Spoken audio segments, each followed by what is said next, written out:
dans cette vidéo, je vais faire le commentaire de ce petit appareil pour capter le niveau de pollution, qualité de l'air. Et la première chose que je dois dire, c'est que j'ai été très agréablement surprise de voir en l'allumant, et je comprends mieux du coup l'autonomie, qu'on est sur un papier, ce qu'on appelle un papier e-ink, c'est-à-dire que c'est ce qui consomme le moins en termes d'affichage, ça consomme moins que de la LED. C'est le même principe que la technologie des Kindle d'Amazon en fait, les liseuses électroniques. Et donc c'est pour ça que je dis ah ouais, je comprends mieux. Donc on va charger une fois, on a 60 jours d'autonomie, autant dire qu'on est tranquille. Donc l'appareil se pose là où on en a besoin. On voit ici la qualité de l'air. Là on est sur les particules 2,5. Hop.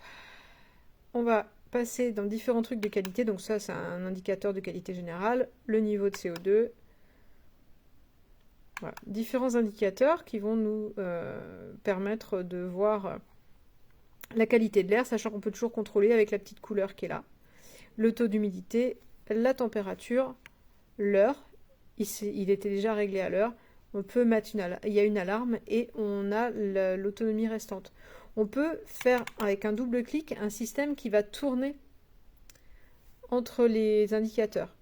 Et on peut également désactiver l'écran si on souhaite que l'autonomie soit plus longue. Avec ça, on a une application qui va pouvoir contrôler l'air et donner des données.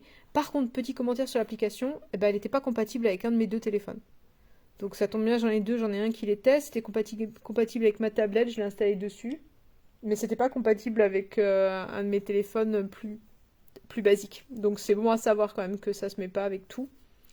Il faut un petit temps de réglage pour que les données correspondent à ce que j'ai. Par exemple, le simple fait d'avoir tenu dans la main la température augmentée, c'est vrai. Les capteurs sont vraiment très sensibles. Donc 27,7, c'est pas la température de la pièce, c'est la température de ma main qui tenait l'appareil. Voilà.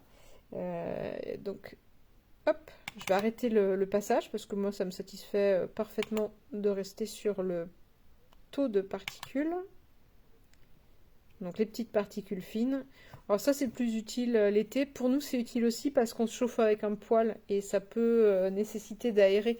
Avec ce genre de petits détails, on va voir tout de suite, voilà, il y a un petit peu trop de particules par rapport au fonctionnement du poêle. On sait qu'il faut aérer la maison, c'est quand même bien commode. Voilà, en tout cas, je trouve vraiment... l'appareil est vraiment sensible. Le simple fait de le manipuler va modifier les données. Il faut le laisser idéalement un peu à la même place. D'ailleurs, ils le disent, il faut 10 minutes dans une pièce avant que les données soient lisibles. Donc là, par exemple, elles ne le sont pas tout à fait. La température n'est pas juste, le taux d'humidité est un petit peu bas. Voilà, je dis ça parce que j'ai un autre capteur qui me donne les indications avec lesquelles je peux comparer. En tout cas, vraiment bien, très simple, bon fonctionnement. Et puis, du coup, cette technologie e-ink qui permet d'avoir un écran lisible, très lisible, hein, bien en face, c'est vraiment super lisible et qui va consommer très très peu d'énergie.